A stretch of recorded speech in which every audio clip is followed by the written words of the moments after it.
Reporting from ground zero of the coronavirus outbreak, what's it like?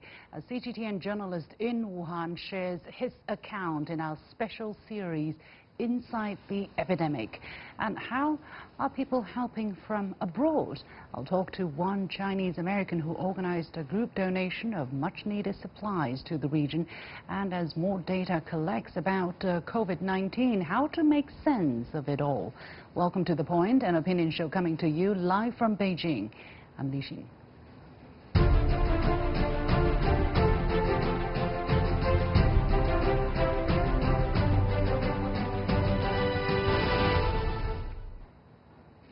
Wuhan has been locked down for over 3 weeks in an attempt to contain the spread of the coronavirus. Now, despite the difficulties, many journalists have decided to stay to tell the stories on the front lines.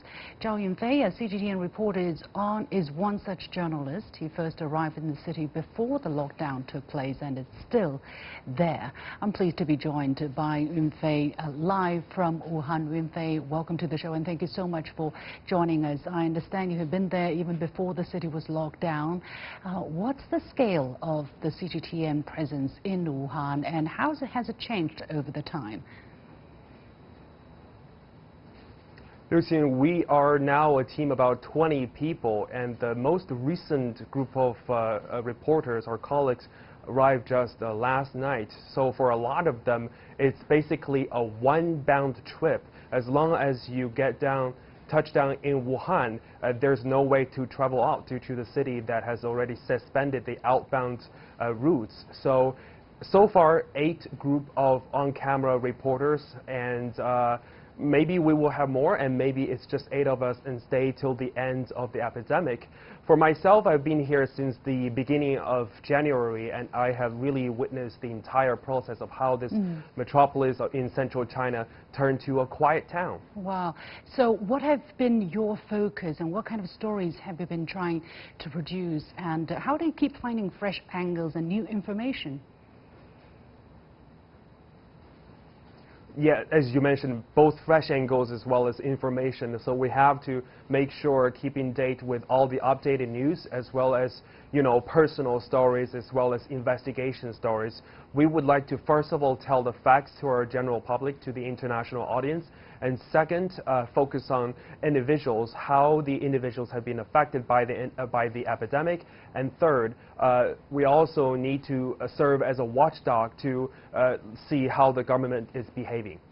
So sometimes we get so fixated on the numbers that we lose sight that behind these numbers are actually human beings, and actually there are also a lot of people who are not counted in the numbers as we have started to pay attention.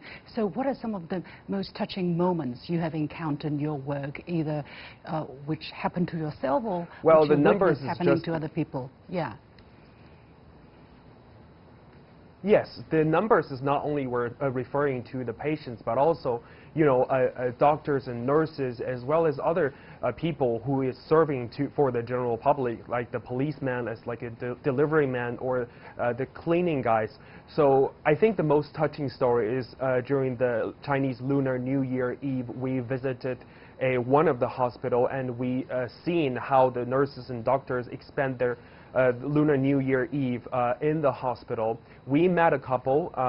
The husband is the director of the intensive care unit, and the wife is the nurse of the fever ward. And they seldom see each other because they work for different departments, although they work for the same hospital. But at that night, the nurse come to the doctor's office, and they decided to make a phone call to their 9-year-old son. They haven't met their son for like a month.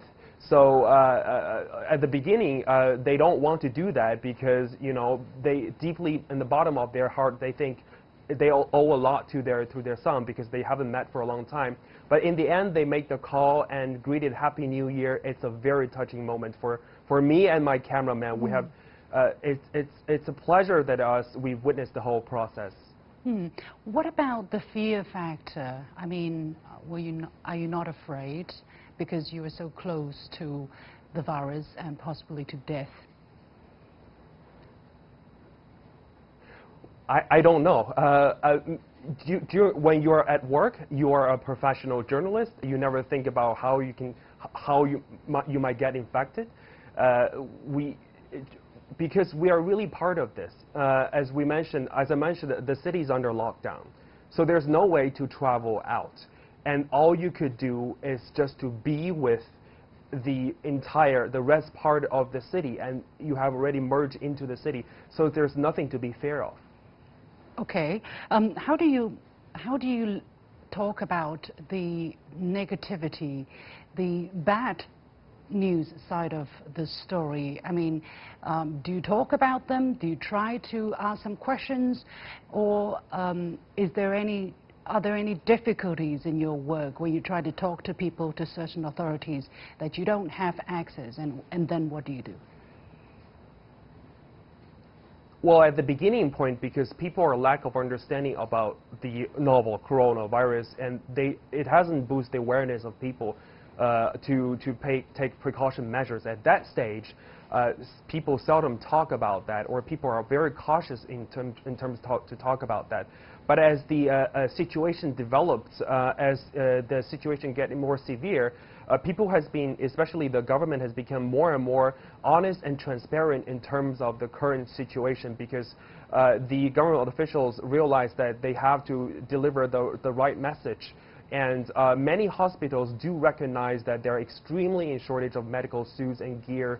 And some people are panicked, but others, they have the confidence due to the current measurements being taken by the government. Finally, being inside Wuhan, being on the front line, and you also see the kind of stories we're seeing, the kind of information or disinformation or all kinds of information we're seeing on the social media. Do you think there is something that we are missing being outside of the situation, at least, outside of the hardest hit area? Well, if you take a look at the number, the infected cases outside of Hubei province has dropped, but the infection cases within Hubei province is increasing. What does it mean? It means that the outbound lane from Wuhan has been cut down, and we see the successful measurements. We saw the outcome of the measurements, and that is also an outcome of the Wuhan residents have made huge sacrifices to contain the spreading of the coronavirus. So as I mentioned, we have already been part of the story, and people should have been aware that should all pay their sympathies and their support to the epidemic, the center of the epidemic, to the Wuhan people. Thank you so much, Zhao Yunfei, and please do take care of yourself and others.